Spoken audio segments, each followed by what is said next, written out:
Okay. Good evening. This is the Wednesday, January 11th, 2023 meeting of the Lunenburg Open Space Committee. In accordance with the requirements of open meeting law, please be advised that this meeting is being recorded and broadcast live over the Lunenburg Public Access channel and on Facebook Live on the Public Access Facebook page, and will be able to be found on Lunenburg Access YouTube channel within 24 hours after the meeting. If you are calling in, you can call in at 888-475-4499 and enter the webinar ID 90917-40347. And if you do call in, when asked for an ID, just press pound, and then you can ask questions by hitting *9 to request to speak. If you're on the Zoom webinar, thank you, and you can just raise your hand and I will recognize you for this meeting. So it looks like we do have a quorum. We have Eric, Mary, Brandon, Anna, and Matthew there. I'm here too as Jason. I'm just finishing eating. Oh, I see. You're I'll be on in incognito a sec. tonight. I'm listening though. Okay, excellent. So we have a quorum, which is great. So I'd like to, Mike Toohill, the chair of this committee. I'm going to let Dave come into the meeting. This meeting's been called to order, and the first order of business is to review and approve the 9/8 minutes. I apologize, I do not have the minutes. And Brandon, I know you weren't at the meeting. Sometimes you're our minute taker. I can't remember who took the minutes for that meeting. Mary, Anna, was it one of you perhaps? You know, I think I said I was going to do the minutes and I forgot about it. So I think I owe you that meeting was recorded. So I'll get the minutes to you over the next few days. I apologize for that. No, that's great. That's fine.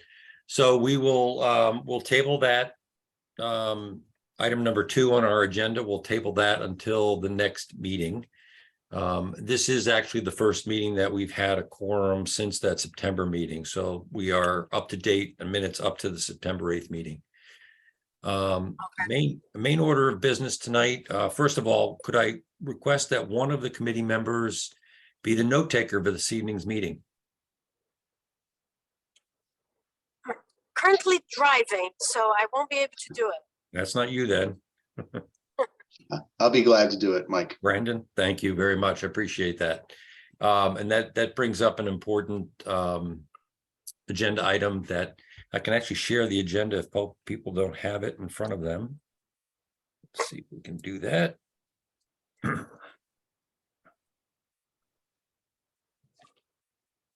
I'm going to admit somebody else into the room. Okay.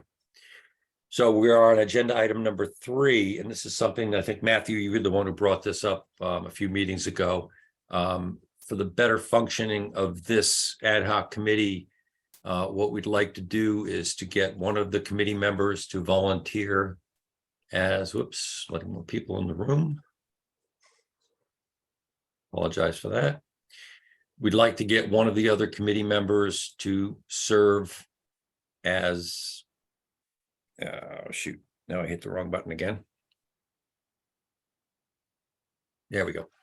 I'd like to get one of the other committee members to serve as the vice chair in case I or a future chair has to miss the meeting, and get another member to serve as the clerk so that we can have someone who's responsible for taking minutes, and if that person can't be present, to get one of the other members to volunteer for that meeting as clerk. Would any one of the committee members like to serve as vice chair? Everybody's jumping up and down. All right. So I'm currently the chair of the Parks Commission, and we have a few big projects and things happening. I don't think I can serve in this commission right now. I'm sorry. I'd love to, but I just don't want to bite more than I can chew. I try not to do that too often. Mary, Eric, Brandon, Matthew, one of you. I would just say the vice chairs, I mean, maybe it helps to identify what the role is. So the vice primary chair role is to and clerk. serve when the chair can't be present at the meeting, to actually run the meeting. I will continue to get Marjorie the agenda for the meeting. So as the chair, I will continue to try to set the agenda for the meeting. If I'm gone for a protracted period of time, I may ask the vice chair to also assist in that, but it's primarily to run the meeting In absence of the chair. in absence of the chair being present. And it does not necessarily provide a layer of succession should the chairman step down, right? So I think it's important to clarify that. Okay, And I'm happy, Mike, to serve in either of these roles for the administration of the committee. So. okay, that's great. Would anyone like to be the clerk? It's an important role that does require that person to take the minutes of the meeting for us, to provide us minutes that we can review at the next meeting. And as Anna said, these meetings are all recorded, so the minutes can be pretty light, but it's good to have a written record of what occurred at the meeting. Would anyone like to serve as the clerk for this committee?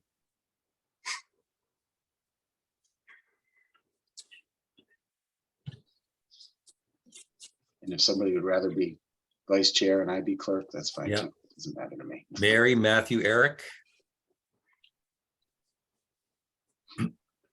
Well, I'll go ahead and speak up. I'm already chair of 2 other boards and, well, 1 board, 1 commission, and I'm a member to a 3rd group. I'm also a clerk for that I chair, so I'm sorry, but I can't do it. Yeah, I appreciate that. So you and Anna have the you get out of jail card because you serve on other boards in leadership capacity. So Eric or Mary? So I'm not on your committee. Well, I'm sorry, Mary Wilson. Okay, thank you. Was Mary, I didn't look at the overall, is Mary on tonight? Perhaps not. Oh. Okay, So if the vice chair is to run the meetings, I think I have only missed 1 meeting so far. I will likely be in the meeting and I can run the meeting if Brandon doesn't mind being the note taker. Adding the extra, so if Brandon doesn't mind doing the note taking, as we've seen, I haven't done the one from September. I'm not sure I'll be the best one, taking my responsibilities, but I could do the vice chair and run the meetings when you're not present, Mike. And overall, I'm fairly available for our meetings. okay. So if you'd like, I can be the vice chair. If That'd be there's no other great. takers. Okay. So Matthew, you can assist me here. I'd like to entertain a motion to have. I Anna know- Set- I Go ahead. nominate Anna Lockwood to be vice chair. and Brandon to be clerk. I'll also nominate Brandon Kibbe to be the clerk. Okay. They both need to be. And could I get a second for that, please? I can second my, Yes, you Motion. can. yeah. Great. Aye. All right, let's do a quick roll call vote. Matthew, Aye. Mary's not here. Eric? Anna, Brandon, Aye. and I'm Mike Toohill, the chair. I also vote aye. So thank you both very much for volunteering to help out in that capacity. The next item is the town council report on the title examination for Zero Lake Shirley Reservoir. I did pass that around to the members, and Brandon and I have talked a little bit offline about this. And actually, I talked with Anna a little bit also. The title examination from the title examiner came back as inconclusive. The town owns the property, but the title, because these parcels around Lake Shirley were changed over the years, and especially as the dam was put in and the lake was changed and the ownership passed through. So the title examination came back as fairly inconclusive. So what I'm going to do is take the next step on this parcel, and I put a request into the town manager and Elaine, the assistant to the town manager to see if I can't get some time with town council to review what the options are for Zero Lake Shirley Reservoir. Do we have any committee members that want to have any discussion on this item? So I don't know, not a discussion per se, but comment. Elaine put out the town council office hours yesterday. Did you receive that email? I did not. Okay, I'll forward Actually, it I'm to in the you. process of sending her an email to see when the town council office hours are going to be. Okay, so I'll forward them to you. Thank you. Because then you can easily, yeah. Yeah, I think, I read the report as much as I could and make sense of it. I think we just need to know what it will take to move forward. And is there a path to move forward? And then we need to ask ourselves if it's worth it. I think there's a interest in town and many residents in town to pursue it, but we just don't know what the cost would be. So I think the next step should be the meeting with the town council. I agree Right. with you. So I was going to meet with town council, also with the town manager, and just get Heather's opinion on this as well. Yeah. Okay. Anyone else on the committee? Okay. Let's move on to Parmenter Road. Anna, would you take the lead on discussing this item? Sure. So this property has come up for discussion a few times on open space. And even before I joined open space, and Bob Pease at some point said, it looks like it could be a good property for parks. I visited the property last fall, and because there was a question about the incline on the property and the slope. And what I saw was there is both neighbors from both sides, just based on the measurements of the property, there seems to be people are using the property, the neighbors. And the incline seems to be the natural easy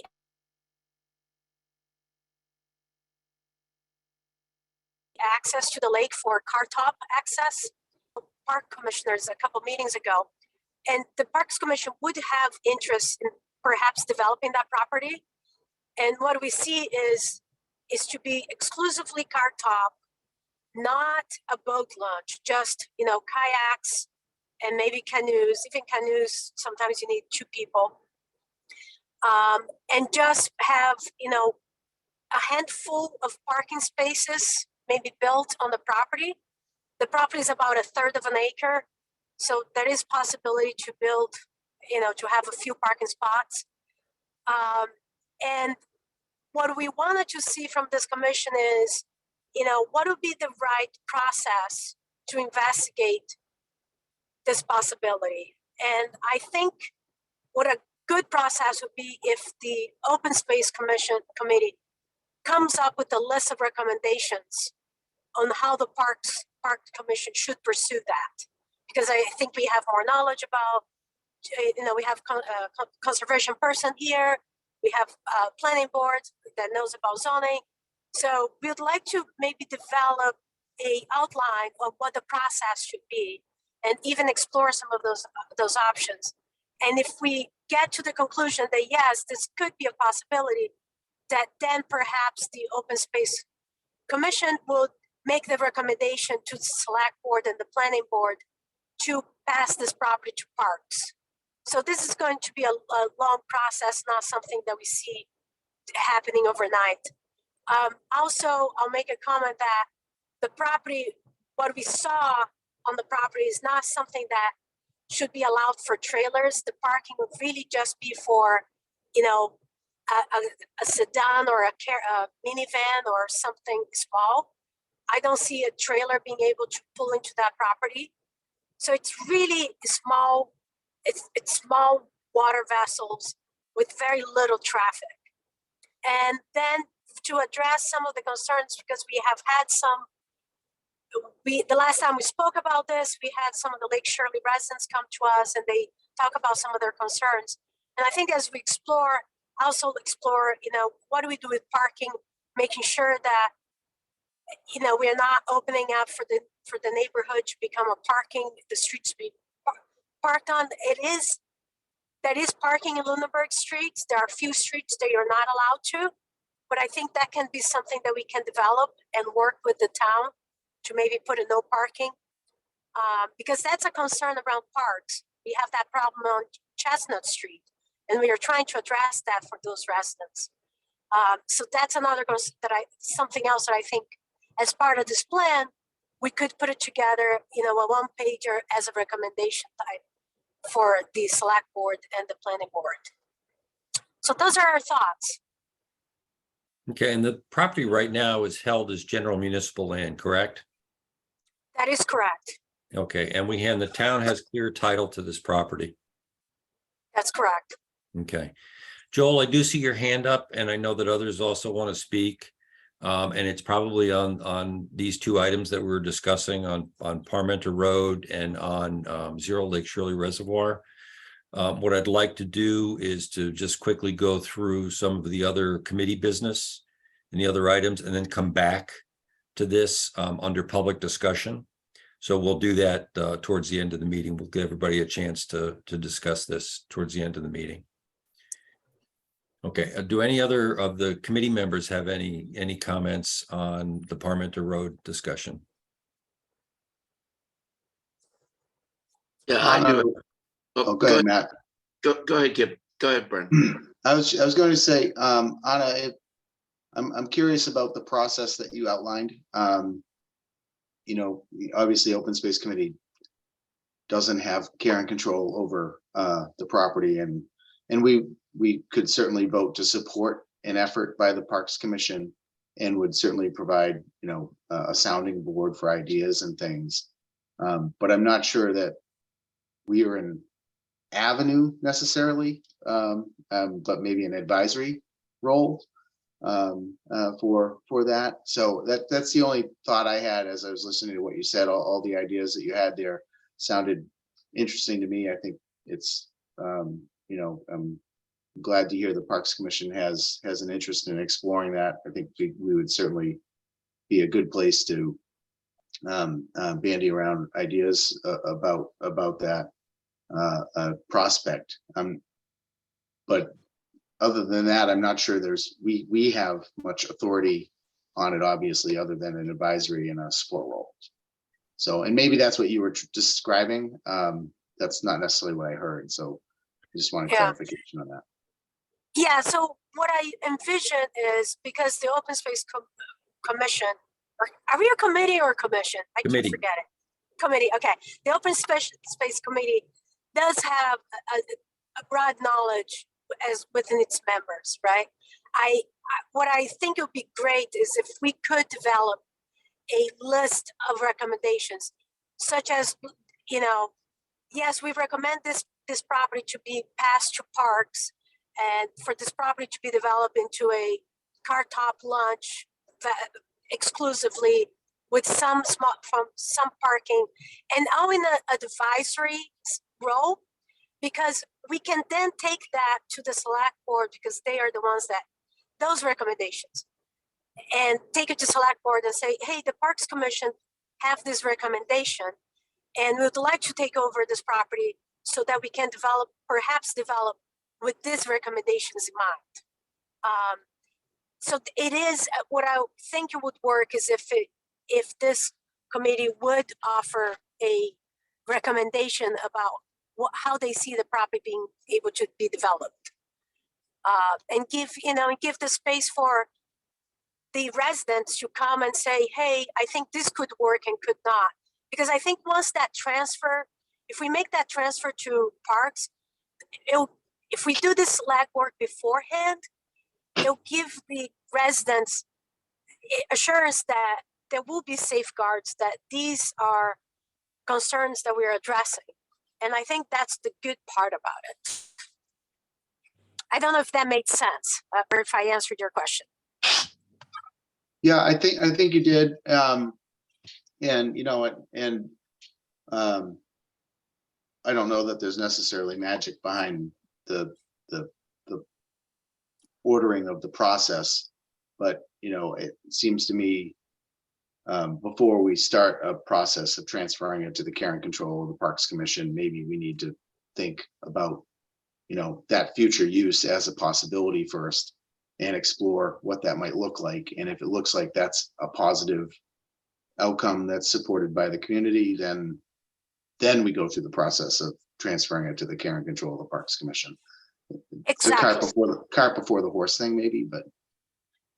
It is, but it feels like a, you know, what I would be concerned is if we request the select board to transfer this property to parks, but then it comes to parks, and as we start going through this process, we realize, you know, maybe this is not a good fit. Right, So right. at that point, the property is already with parks, and now we got to transfer back.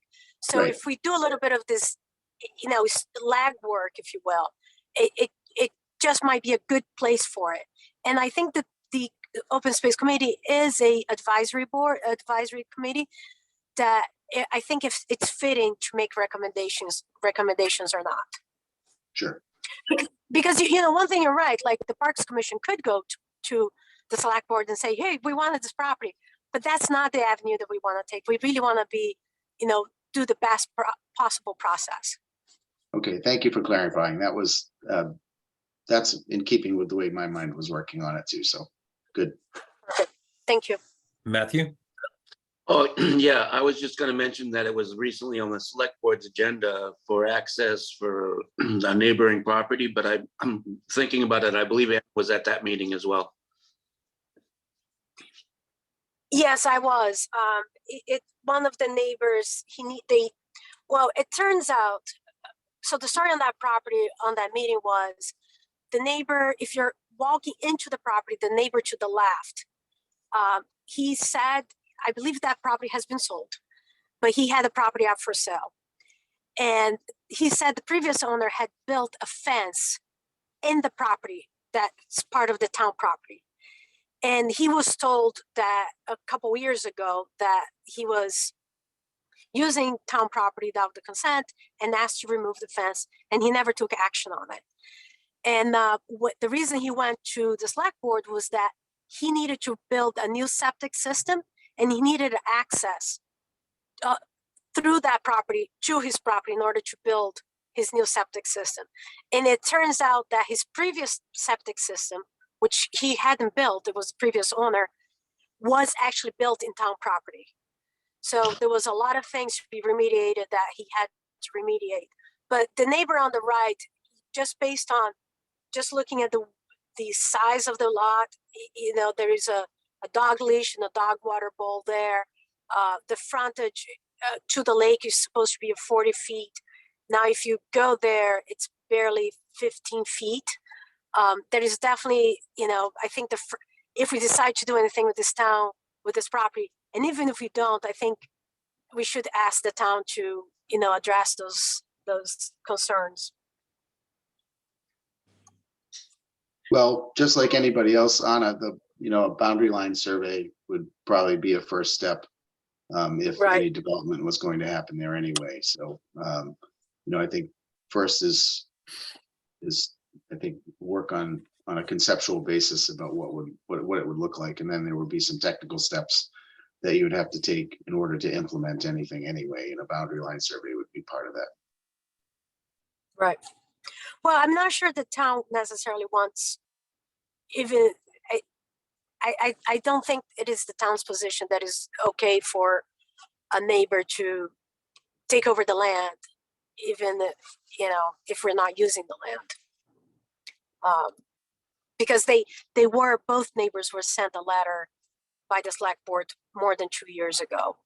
But that's aside from this topic of discussion.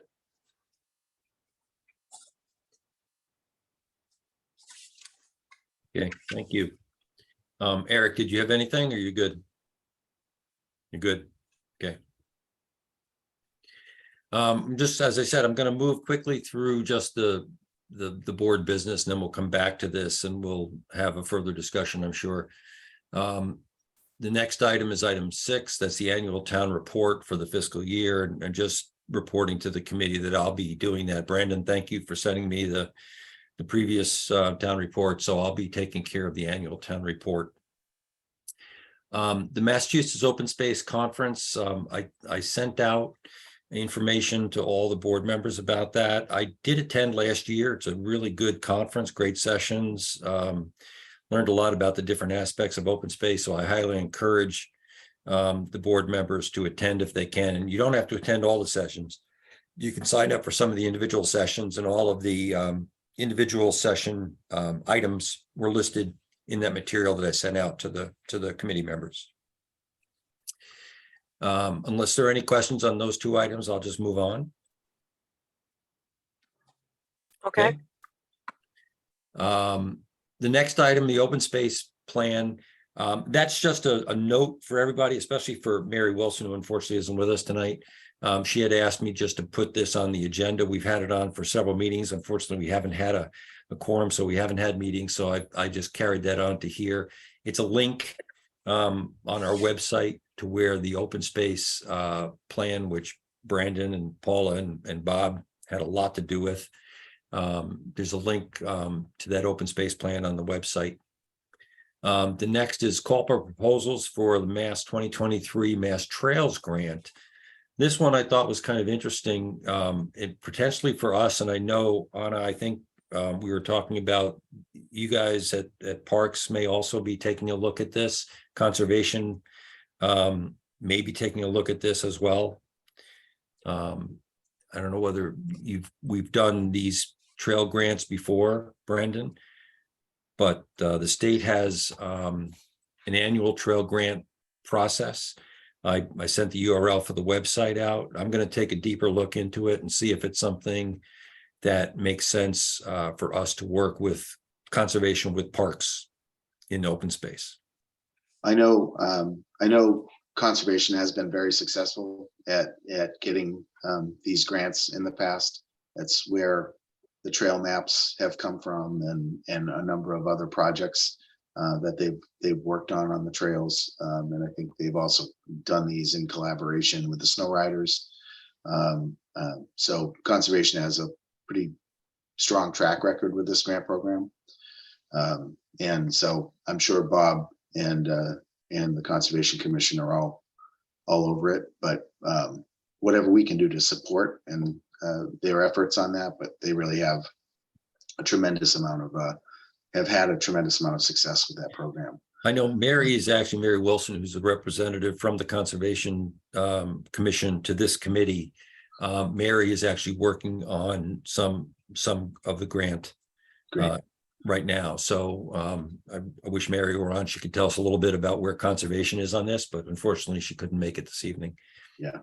And I mean, from a parks perspective, Anna, you know, if there were any trail development activities that the Parks Commission might want to do on the Northfield Road parcel, the former Saliba parcel on the south side of Northfield Road, Yep. you know, certainly that grant would be eligible for any sort of trail development there as well.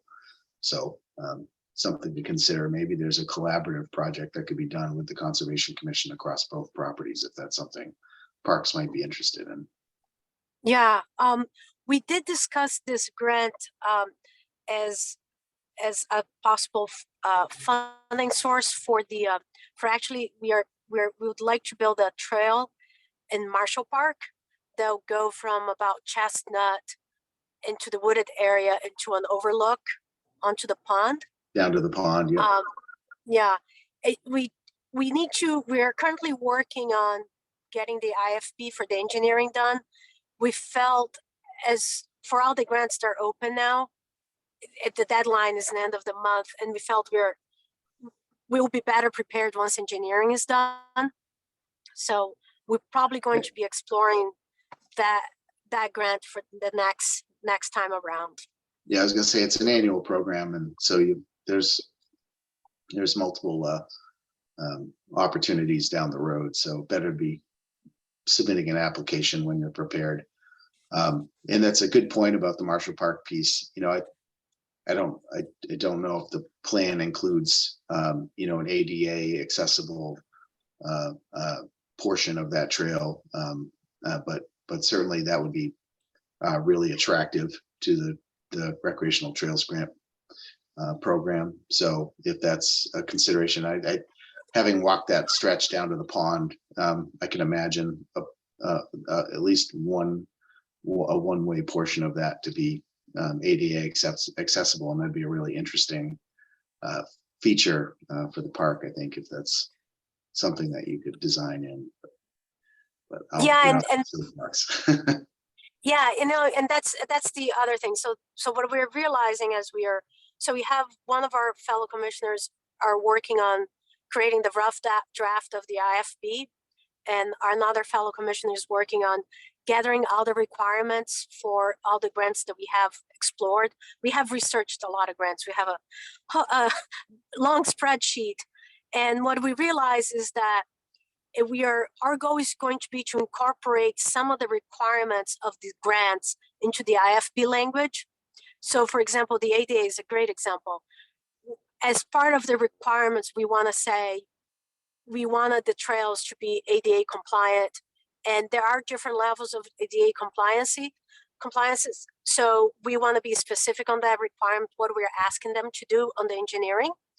And as part of the deliverables, we also would like a report on how the engineering addresses those requirements, because that becomes part of the grant writing process. So everything that we do, the more we research these grants, and we do want a great project, right? We do want it to be a very accessible, multi-age, multi-use. So it's been very informative, and Karen Menard's the one leading that. And I think we have agreed that that's a good strategy. So what you said, you're spot on. That's our goal. Good luck. Sounds great. Thank you. Okay, and I just, I'm gonna break in just for a second, if you guys don't mind. Mary, I got a message from you about checking the waiting room. I have been checking the waiting room, and I've admitted, I think, everyone that's in the waiting room. Could be a mistake on my part, but as people have come on, I've admitted them into the waiting room, and I don't see, oh, I do see one more now. And another iPhone. Okay. So there was one more sitting up there. Thank you. All right. The last thing on the agenda, well, last two things we'll talk about very quickly. Do any of the committee members have any other items that were not on the agenda that weren't anticipated at the time I put it together that they want to bring up at this time?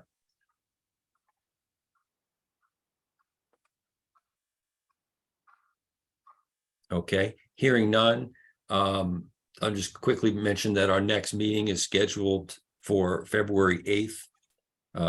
Again, a Wednesday night at 7:30. So just we'll skip over that. We'll go back up to public comment now. Joel Swenson, I know you had your hand raised before. And if you'll unmute yourself and give your name and address, please. And Sure. Thank you so much. Yeah, my name is Joel Swenson. I live at 17 Root Street.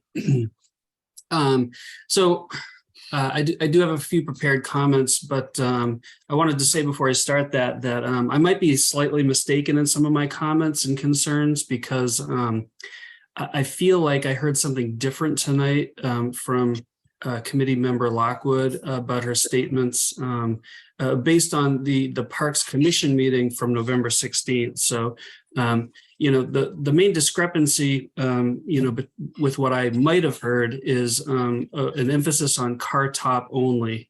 In that other meeting, when I reviewed it, I was definitely under the impression from those comments that there was discussions of a potential boat ramp, and there was discussions of trailers and how a trailer could get down that grade, and whether the slope was appropriate for trailer activity.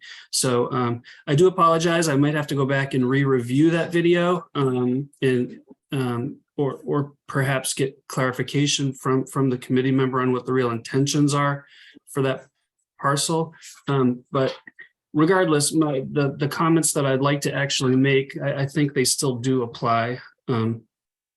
And I don't know how this works with the committee. I've never been with you guys before. I don't know if you want me to stop there, if you want me to keep rambling on, because I'm actually very No, good at Joel, that. you can go ahead. Just all right, let's do all questions, including from the committee members through the chair, please. But Yeah, you sure, go right sure. ahead.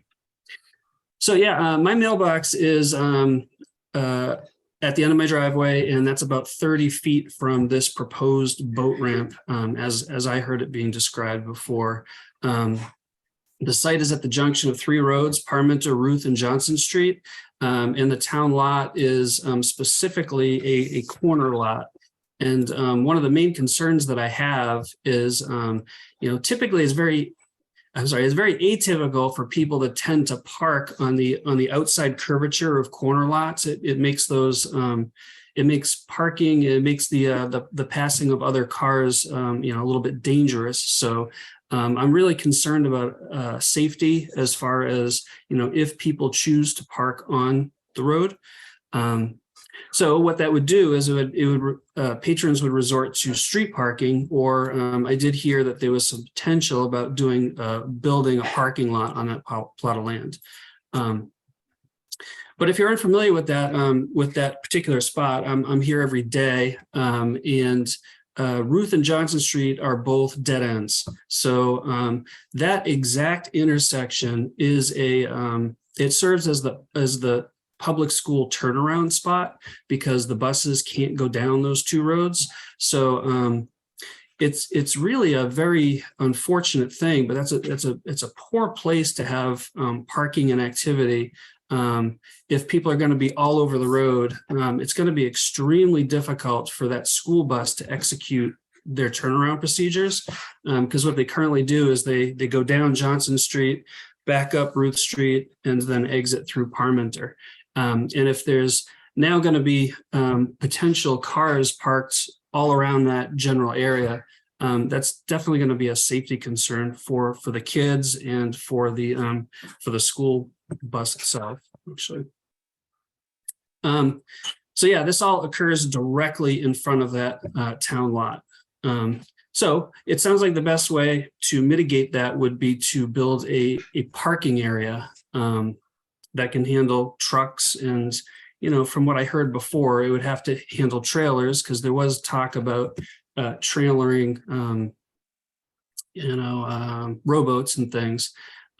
So I do have to respectfully disagree with the opinion that I heard that this is the perfect lot based on the grade.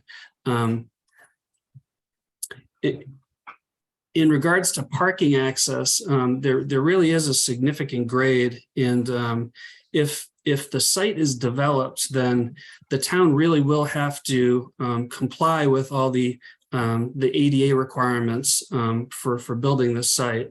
And with the significant grade, it's 14 feet from the road down to the waterfront, and I think it's going to be an extremely challenging site to comply with disabled persons and their ability to use this new public common area.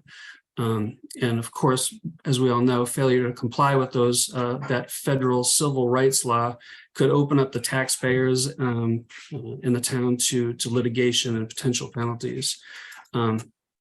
So also, with all of our activity with the Conservation Commission, we're all keenly aware of the fact that from 0 to 30, that's a no-touch zone, and from 30 to 50, there's a no-build, which is a specific bylaw for Lunenburg. So trying to comply with those ADA requirements to get somebody down that significant grade, I really do.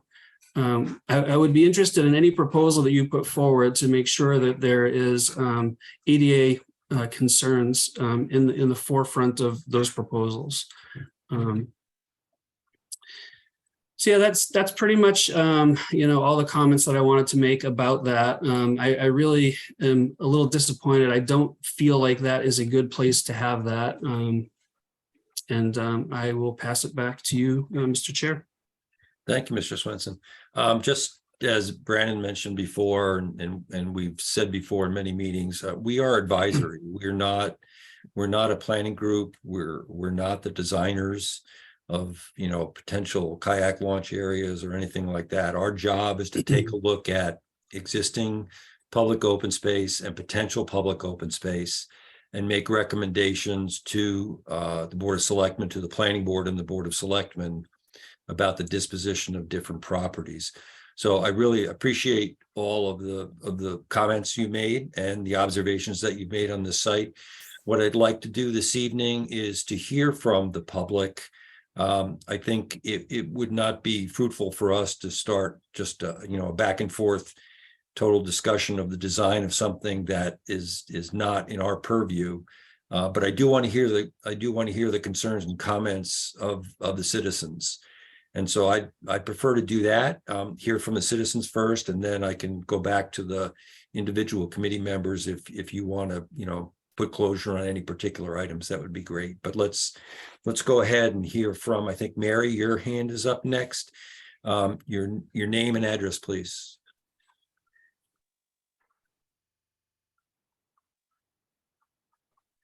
Hi, my name is Mary Perkins. I live at 62 Ruth Street. So also this is my neighborhood. I found that interesting of what you just said and what your role is. Mr. Chair, could you also explain what the role is of the Parks Commission? I'm going to have to defer to the chair of the Parks Commission to describe that. That's not my purview. Anna, if you want to weigh in on that.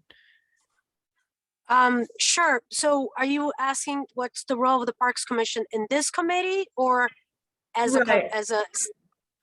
I'm sorry, So- what? So I also listened to the meeting. I have some comments about the November meeting, but trying to understand where, the Open Spaces and Advisory Committee is the Parks Committee, a committee that can make decisions and can move forward with this piece of property? No. So the Parks Commission, just like conservation, we have care and control of properties. So for example, now we're looking at Marshall Park and, revamp the Marshall Park and do a project there. Similar to how conservation can also develop trails on their land. This property currently is under the care and control, is general municipal and is under the care and control of the select board. So for us to take any action on it, the land will have to be passed to us. And that would be, at the will of the select board, I believe. Thank you. That was very helpful. I, like Joel, listened to the November meeting. I actually listened to it twice prior to attending tonight's meeting. I also heard Anna you speak on several occasions about that it is also the perfect property for trailers.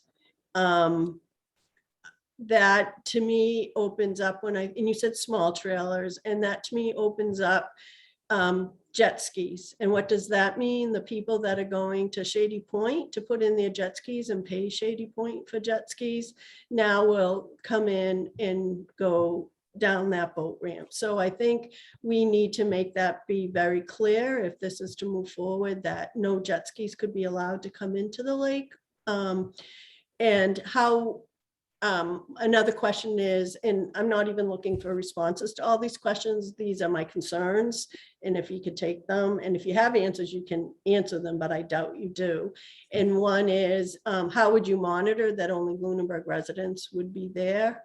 How would you monitor that it's only, kayaks and canoes? And if we were to start to get, rowboats with the small motors and making sure they don't bring any more weeds into our lake, and monitor the time, we're close knit. And as you know, you got two close houses on both sides, monitor the time that people can use that. How would trash be handled? How will people go to the bathroom be handled? We don't want them peeing in the lake, and we don't want them, going over to the peninsula that Gary Williams owns and starts, using their property. How are we going to monitor the property, people trespassing on other property? So, Go Mr. ahead. Chair, so just so I Mr. Chair, is it okay if I Yeah, go answer ahead, some of Anna. her questions? Okay, I appreciate that. So taking a step back, as part of the Parks Commission, we want a recreation, we want to give access to residents to, what the town has to offer. That's, very high level. And all these questions that you're asking, whenever I'm exploring something, I explore from the idea, what's possible here? Mhm. So I go in with that thought, what's possible here? And what that allows me to do a lot of times is, find the best possible scenario for anything that I do. And that goes across, renovations in my house, my business. And so I like to start with asking what is possible here. So I don't think trailer was ever a concern that I very much don't think the property's set for trailers. And what I want is to explore, and I'm not versed well to know what are the means. If you have a small canoe, what do you need in order to put on the water? If you have a small rowboat, like I have a rowboat, and and I can just throw it in the pond behind my house. So like, I would like to explore what is that, what are the possibilities, and see what it fits there. And that's would be my goal. Now, safety concerns is something that we share a lot. We have a really big problem on Marshall Park on Chestnut Street, and that's something we're working really hard to address. We're very aware of that. And like I said, I already know that the town allows for parking, except when not explicitly prohibited. I think we need to do some safeguards if we are going to explore this property. So all these questions you have, I think they're valid, but I don't know if they are disqualifiers at this point right now. Mhm. And I don't think I would know unless we go in, with this idea and try to explore the possibilities. But everything that we do, that we have done in parks, we have been very open to, ideas. And that's why I think and I'm going to use Marshall Park, what we have the design for, is a good example, because everyone who has come to our meetings and participated, their inputs were taken into consideration. We have addressed, and now we are going to the engineering phase, and we want more feedbacks, because at the end, we're only going to have a great project if everybody participates. The more people participate, the better we're off. So, I don't have the answers to your questions. You were very right on that, but I would like to explore the possibilities, because I think that's what we as a Parks Commission owe to the residents. But we would not want to do that at the cost of the neighbors that we have there, or at the cost of the lake. We definitely don't want to do that. We care about environment, we care about what we have, and we want to preserve, we want to, add that. Now, something else that I'll add, and now I'm going beyond answering your questions, the more uses we have, the more people we have that are using a property and a park, the more investment you have from the town. I don't know what that investment would be from the town if we have a small, lot that we can have 3 parking spots or 5 parking spots. I don't know what it would be, but that's something we should explore it, so that we can keep, give back to the lake and keep preserving the lake, because it's a beautiful lake. So anyway, so we want to work with everybody to explore the idea and see if there's a possibility to do something there. And maybe the answer will be no, but right now, I don't think I have that answer yet. So I'm so happy you said it was a beautiful lake, because that leads directly into what my next comment was going to be. And during that same November meeting, I heard Chris Sullivan ask the question, what is it regarding lake dues, and is there anything that the Parks Commission would have to worry about that? And it was mentioned, well, it's a voluntary dues, so we don't have to worry about that. Well, yes, it's voluntary. I'm going to read. I read this last night at the selectmen's meeting. So, and I'm not reading the whole thing. I'm only going to read the first paragraph, because the rest of it isn't pertaining to this. But it does pertain to why this lake is a beautiful lake. I've lived in Lunenburg for 30 years, and I built my forever home in 1993 on beautiful Lake Shirley. And why is Lake Shirley so beautiful and a place why so many people want to live there? This wasn't so years ago. It's because we pay voluntary dues of $300 and we fundraise. We spend approximately $40,000 to $50,000 every year for weed control and other expenses to keep our lake clean. I've lived here when the lake was not usable. You could not get your boat through the weeds. And specifically that, so that cove is called Millionaires Cove. It's known around the lake as a Millionaires Cove. And that is because that's where the first big homes were built on the lake. That cove was 100% impassable in a motorboat. We raked wheelbarrows upon wheelbarrows of weeds out of that lake. In 2006, we hired an aquatic company to come in. And during that September 6th meeting, Gerald Smith of the Aquatic Control meeting, September 6, 2006, wrote to Sam Remendelli at the time. During the summer of 2006, recent observations show that the condition of the lake with respect to nuisance, algae, and aquatic weed growth has been deplorable. Mary, Mary, I'm sorry, I'm gonna, don't mean to be rude, but I'm gonna interrupt. Okay, Um, so I guess the point I is- understand your point. I The thank you point for your is, points we about, fundraise and we fundraise. I and we understand. Fundraise. So we are hoping if, that we need to get, and I don't know if you know, our taxes all went up 75%. We're all being taxed around $1 million. I personally have to pay $7,500 this quarter. So we're not going to have the money to be putting back into the lake. So, and we get no money from tax revenue, none. So Okay. I just am worried about more people using the lake and not enough people taking care of the lake. And then on to Joel, the 30-foot no-touch zone with the Conservation Commission. When you look at that property, there's a lot of trees, there's a lot of brush. They're not letting people cut down even little tiny brush in the 30-foot no-touch zone. So I think you have a long hill as well with the Conservation Commission on the 30-foot no-touch zone. thank you. Thank you. And your points about, public safety and sanitation and lake ecology are well taken. I'm gonna have, Tracy had her hand up, and I just saw you, sir, just a second. Tracy had her hand up. Could you be next, please? Hi, yes, I'm sorry, my camera's not working. Can you hear me? Yes, I can. Hi, my name is Tracy Casavecchia. I live at 16 Ruth Street. I'm actually Joel's neighbor.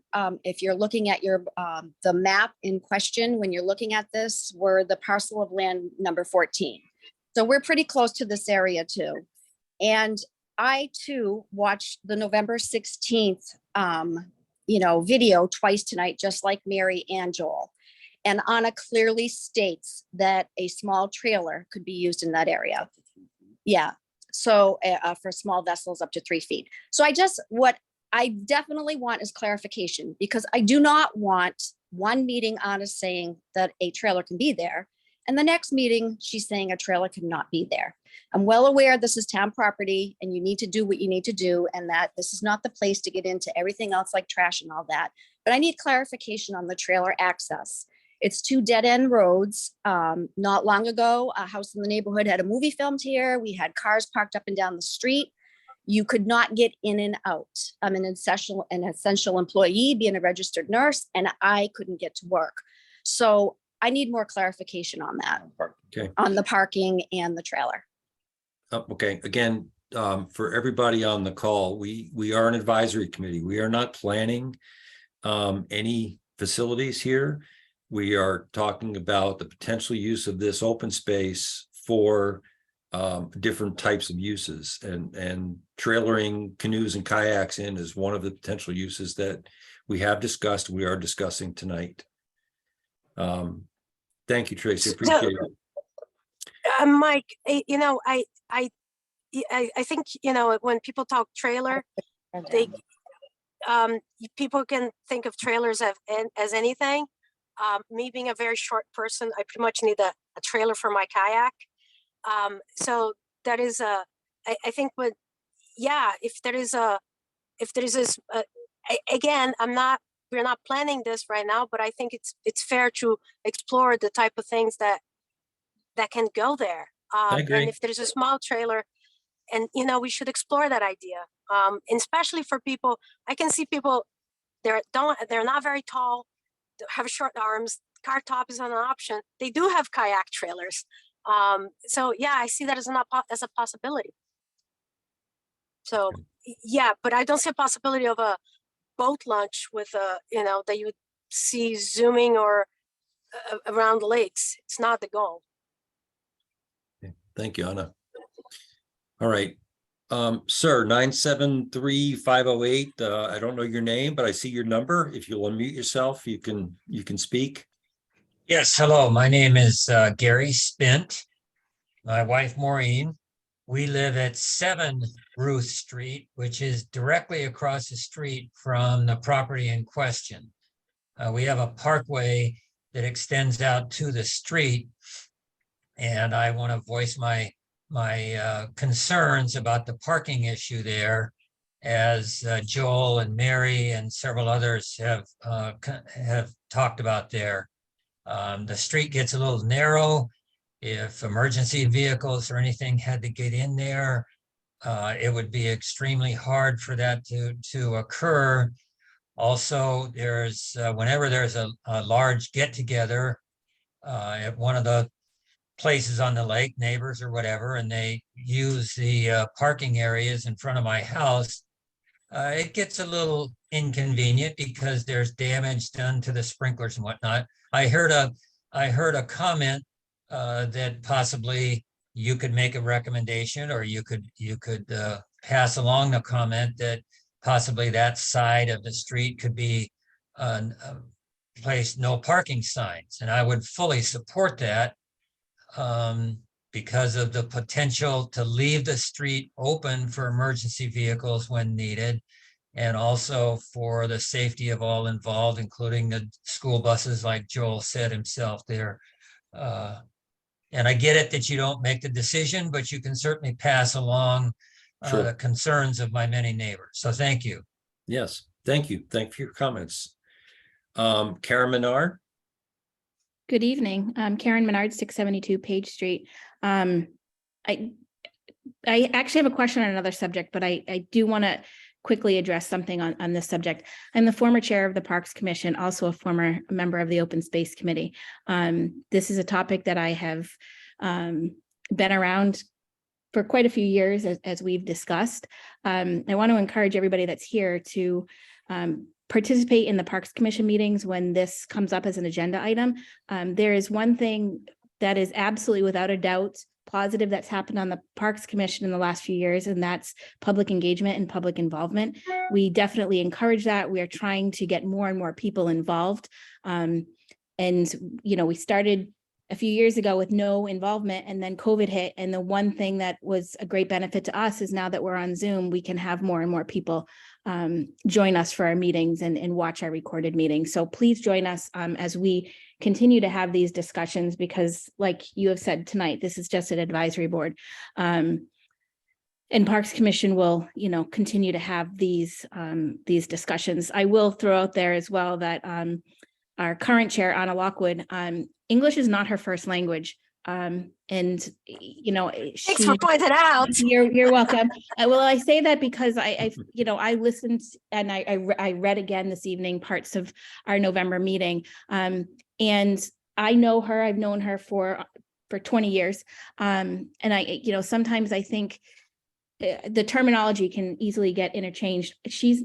I know for a fact that we're not talking about putting a 20-foot boat on a trailer and bringing it down there and having it launch off of a boat ramp. That's not something anybody on our Parks Commission would support. So just throwing that out there, as people go through our meetings and see this, sometimes she's very eloquent in the way she speaks and her English is very good. And, sometimes I think people don't see that piece. So I'm just throwing that out there. I think it's awesome that she's taken over as chair for me. But now my question for the Open Space Committee is actually probably towards Brandon, since he was on it. Brandon, who wrote the park grants for the Saliba property and the Northfield Park property? That would be me. Okay. If it's all right with Mr. Chair, I'm wondering if we're starting to delve a little bit deeper into grants.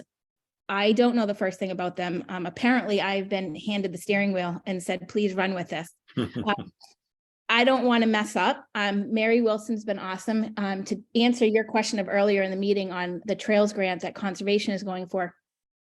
She actually emailed me and Bob Pease earlier in the week. She hopes to have her rough draft, her preliminary draft done by Wednesday, and she's looking for some feedback from us. So she's well on her way there. I'm hoping to gain some knowledge from her, but Brandon, I'm hoping that you and anybody else on this commission that has any experience at all with some of this stuff would be willing to maybe be a sounding block as we're moving forward with this.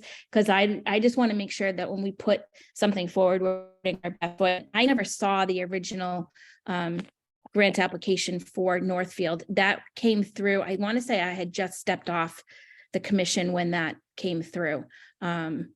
So, you know, anyway, that's sort of my spiel of the night, looking for help, hoping Brandon still likes me enough to be willing to do that. So I don't thank think you. anything could change that, Karen. Thank you. And I'd be happy to be a sounding board for you guys or conservation on any of the grant applications. And if I can dig them up, I can pull up the applications that we submitted for both the Parks grant and the land grant for the Saliba parcel. I should be able to find those. So if I'm able to find those, I'll forward them to you. You can use those as a guiding star, I guess. But Thank you. otherwise, very happy to help Great. review or advise. Great, thank you. Brandon, you had your while hand I- raised? Yeah, while I have the floor, if I Good. could clear the hand and sort of echo what Karen mentioned. The idea of a car top access it's another way. The language barrier is in English as well. You know, it's a way of describing an access point where people hand carry boats from their vehicle to be launched at the water's edge. And that doesn't mean people necessarily always show up with a boat on top of their car. That's what car top access generally means, because that's how generally most people bring such vessels to those points of access. But to Anna's point, some people do show up with a little John boat or a kayaks or other small vessels that on a trailer, because that's how they can access those boats to then hand carry them down to the water. So it's a hand carried access. So thinking about Mary's prior comment about jet skis, for instance, it's hard for me to imagine somebody picking up and carrying a jet ski down to the water and then back up, you know, that slope to their trailer. So I don't know that that's necessarily. I think the site itself will constrain that access, but it's not a boat ramp in the typical sense where you picture somebody pulling up with a trailer, backing their trailer into the water and launching a boat or a jet ski or you know, a larger vessel like that. Car top access is typically considered something where it's a hand carry sort of situation. So I think that's an important point of clarification. And certainly on the jet ski side of things, the town could post restrictions against, you know, jet skis and other things and make it very specific to non-motorized boats Non-motorized, right? or something like that as well. So there are other ways that could be addressed. That's all I had to say. All right, thank you, Brandon.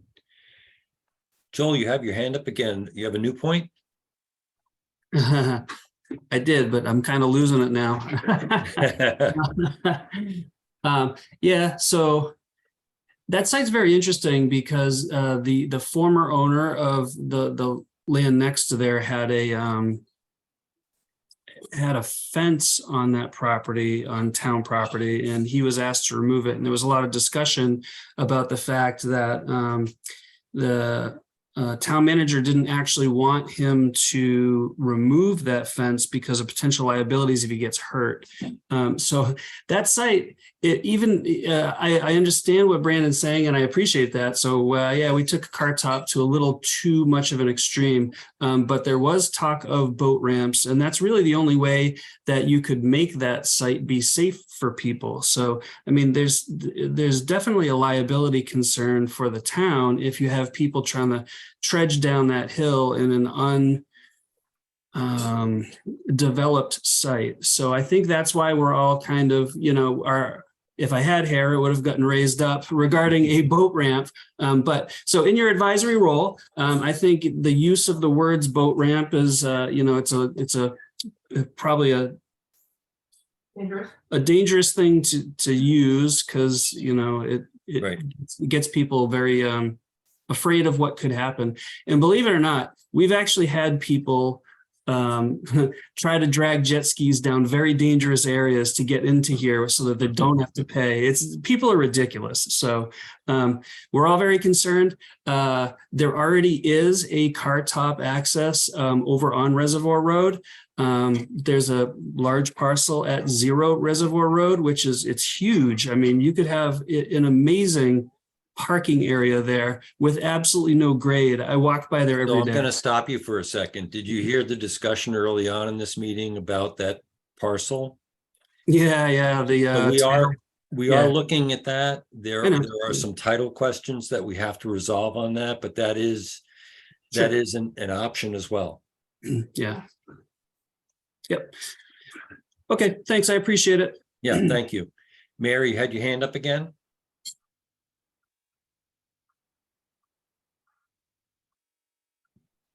No, Yes, thank you. Sorry. that's okay. Thank you for allowing me to speak again. So Brandon, I found it really interesting about grants. So as you kind of look at grants, if you kind of see one that maybe helps with weeds, you could throw it my way. And we could take a look at, because we have to always look at different ways to take care of the lake. So Are you, I suspect you are members of the Coalition of Lakes and Ponds, COLAP? No, well, maybe the lake, someone on the lake is. So what's it called?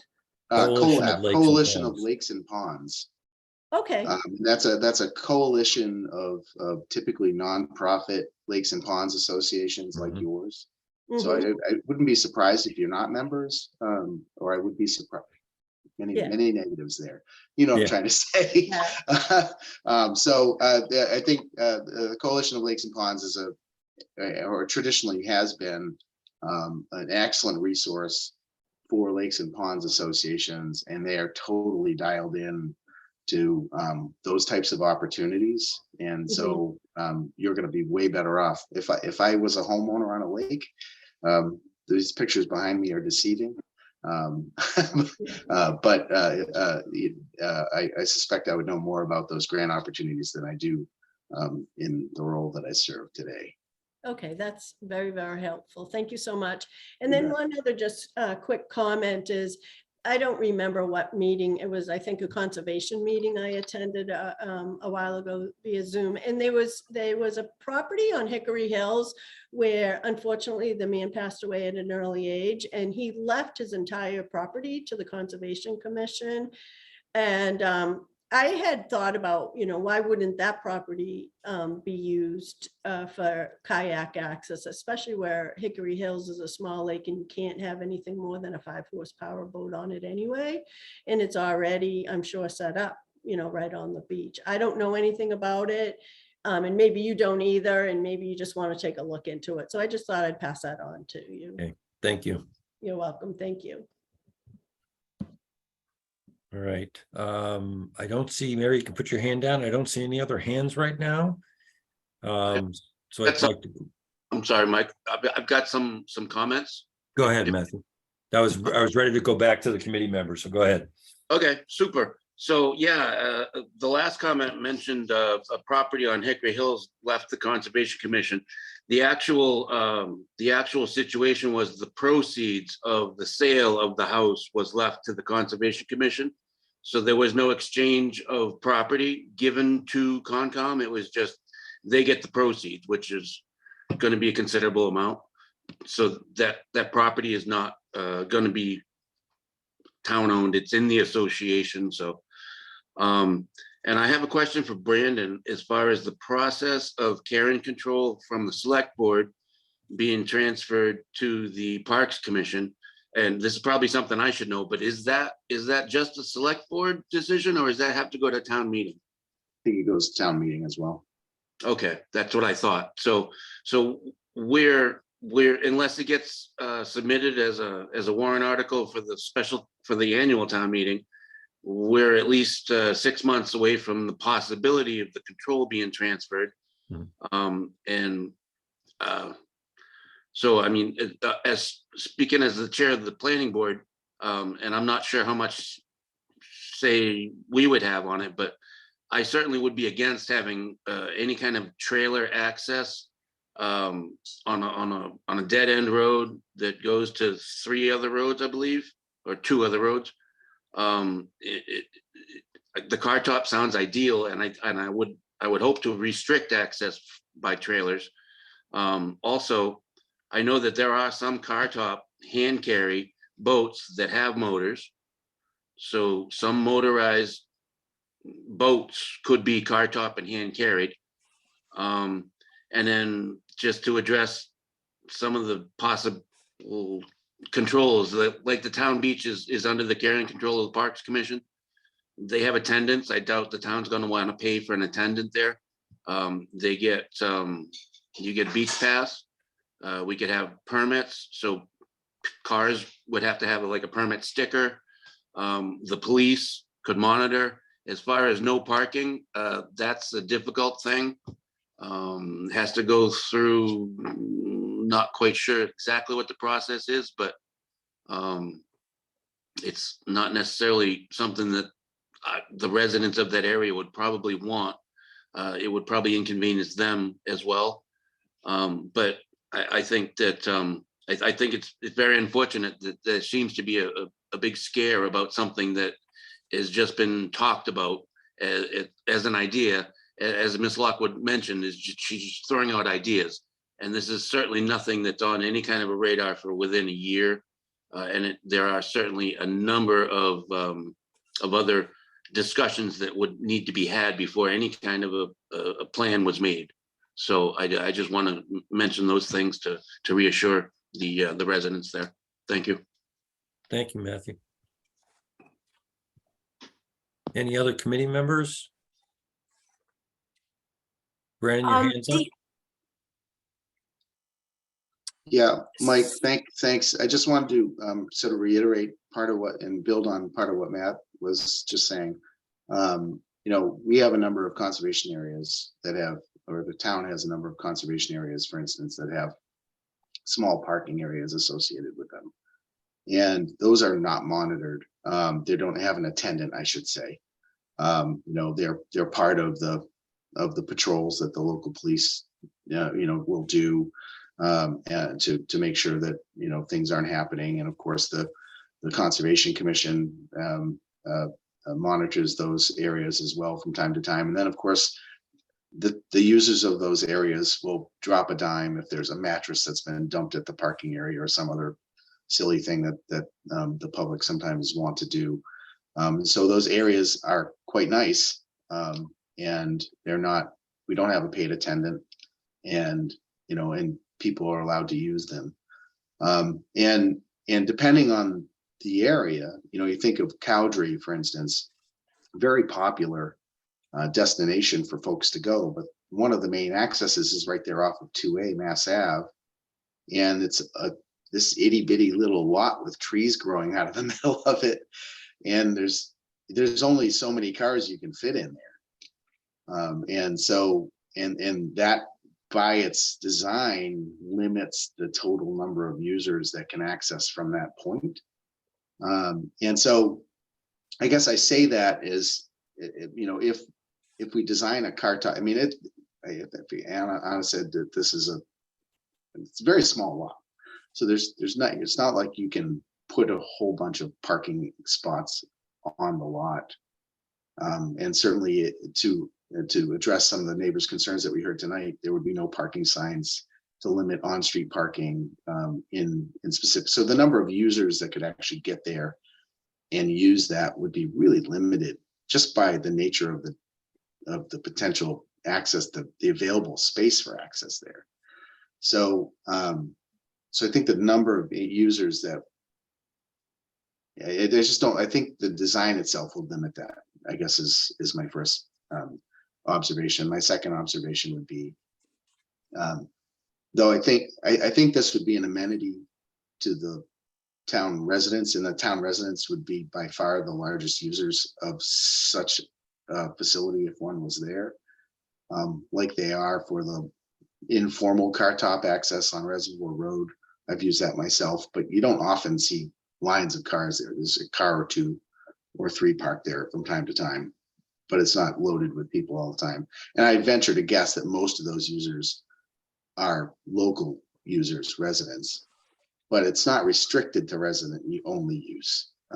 It's just the nature of the place. You know, it's like some of our recreation areas and conservation areas, as an example, I'm sure non-residents go down Holman Street and park and access the Lane property in the large town forest, but that's a regional draw type property with lots of, you know, miles and miles of trails and hundreds of acres of open space, whereas a tiny little pocket car top access on Parmenter Road is not going to have that sort of regional draw for other folks to come to, especially if it's small, really small, has limited parking and other things. So I think you don't have to have an attendant there checking your license to make sure you're a Lunenburg resident. I think by the design of, you know, if it's done right and it's done well and it's meeting, you know, a lot of the comments that we've heard here tonight from the public, that it's going to be self-limiting in terms of who's using it and how many people are actually there on a given basis. So that's it. Sorry, that was a little long-winded. Okay, thank you, Brandon. Anna.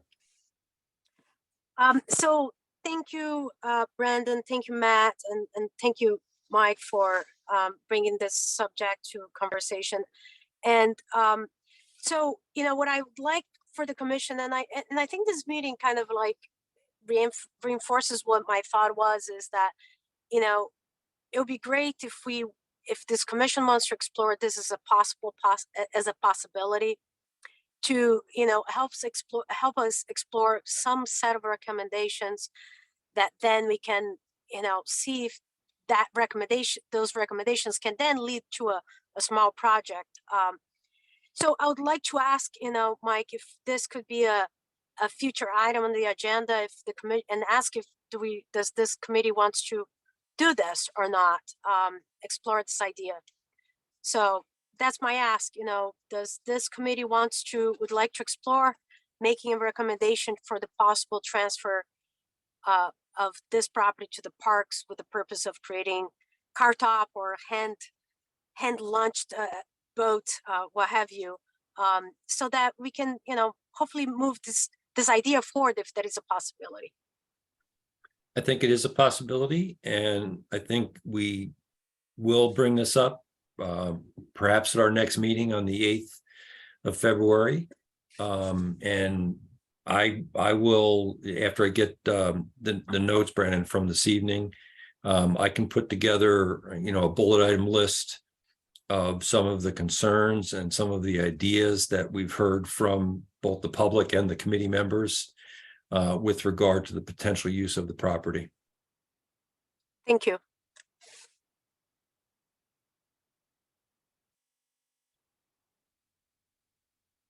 Okay, I don't see anyone else with a hand raised, and I think we've gone through the complete agenda. So unless any of the committee members want to weigh in one last time, I'd entertain a motion to adjourn the meeting. So moved. And a second? Seconded. Okay. Matthew, Yes, aye. Eric, Aye. Anna, I, Brandon, Aye. and the chair votes aye as well. So we are scheduled for February 8th for our next meeting. I thank you all. I thank all the residents for attending this meeting very much. Thank you for all the input you've given us. We appreciate it. Yep, thank you all. Take care all. Good thank night. you. Good night. Thanks for your time.